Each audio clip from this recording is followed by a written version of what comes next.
ਇਹ ਵੇਖੋ ਤੁਸੀਂ ਕਹਿੰਦੇ ਹੋ ਜੀ ਸਾਡੇ ਆਲੂਆਂ ਦੇ ਉੱਤੇ ਬੇਸਣ ਨਹੀਂ ਰੁਕਦਾ, ਰੁਕਿਆ ਨਹੀਂ, ਇਹ ਰੁਕਿਆ ਨਹੀਂ। ਦੇਖੋ कैसे बने हैं। रेसिपी ट्राई करो, बनाओ बनाओ खाओ रच लाओ। ये होटल की रेसिपी है, एक घर के विच बनाने वाली नहीं है। ये तुम बनाओगे घर मज़े आ जाएंगे, मज़े आ जाएंगे। बनाओ घर, घर बनाओ है। बिस्मिल्लाहिर्रहमानिर्रहीम, अस्सलाम वालेकुम। कैसे हैं दोस्तों, ठीक है। ये आज आपको सिखाएंगे आलू की गोल चिप्स। ये इफ्तारी के लिए आपको गिफ्ट दे रहे हैं। ये 1 चम्मच आपने नमक ले लेना है, ऐसे आलू काट लेने हैं, ठीक है जी। ऐसे आलू काट के उसके बाद इसको पानी में डाल देना है और साथ में इसका मसाला बना लेना है, वो भी दिखाते हैं आपको। ਇਹ ਵੇਖੋ ਜੀ, ਇਹ ਜਿਹੜਾ ਨਾ 1 ਕੱਪ ਤੁਸੀਂ बेसन ले लेना, ठीक है जी।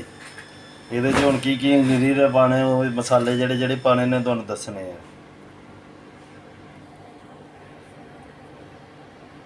ਇਹ ਦੇਖੋ, ਇਹਦੇ 'ਚ ਅੱਧਾ ਚਮਚ लाल मिर्च, ਅੱਧਾ चम्मच कुटी हुई मिर्च, ਅੱਧਾ चम्मच काली मिर्च है, ਅੱਧਾ चम्मच जीरा है, सुक्का धनिया, नमक ਅੱਧਾ चम्मच।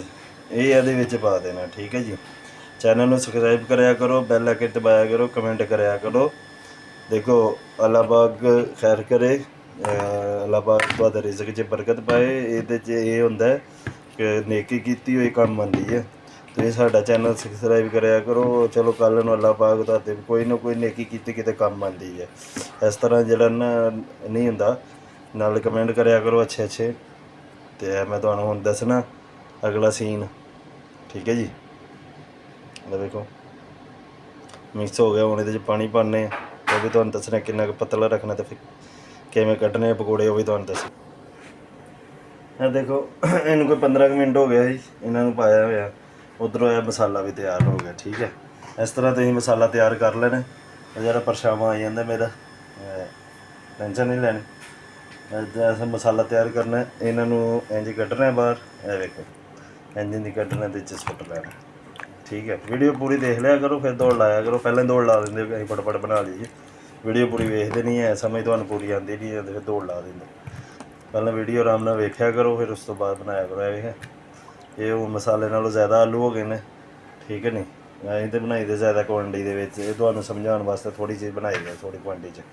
ते वेखो हुण इंशाअल्लाह इन्हां नूं कड्ढने उत्ते फ्राई करने, नाल तुहानूं दिखाने, ठीक है जी।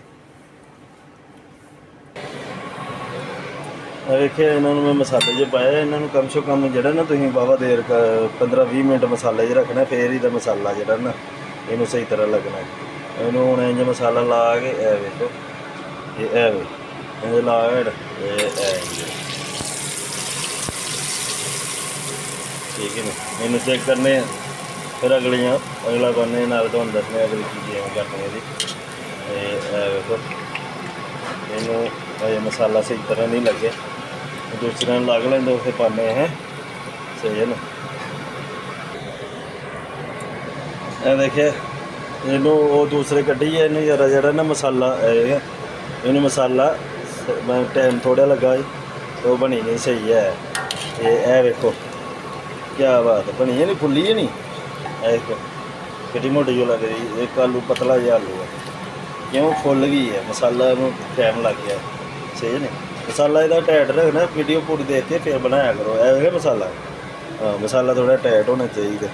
मसाला टाइट है ना, यही इंज इंज ये वेखो हूँ सारी मुठ भरनी है इंज, तो इंज पा देना, ठीक है नी। मेरे हाथ के उत्ते पे ने गर्म गर्म, तो फिर भी मेरा चैनल नहीं सैट कर रहे। देखो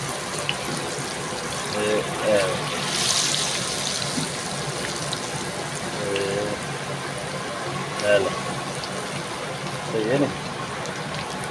देखे ये रोज़े के तोहफे तुहानूं दे रहे हैं, रोज़े के तोहफे। ये कोई एवं मजाक नहीं है, रोज़े के तोहफे ने। ये लुट लो मौजां, लुट लो मौजां, जिन्नियां मुंडियां लुटियां जिन्नियां लुट लो। रोज़े लंघ गए तो फिर मौजां लंघ जानियां, ठीक है नहीं।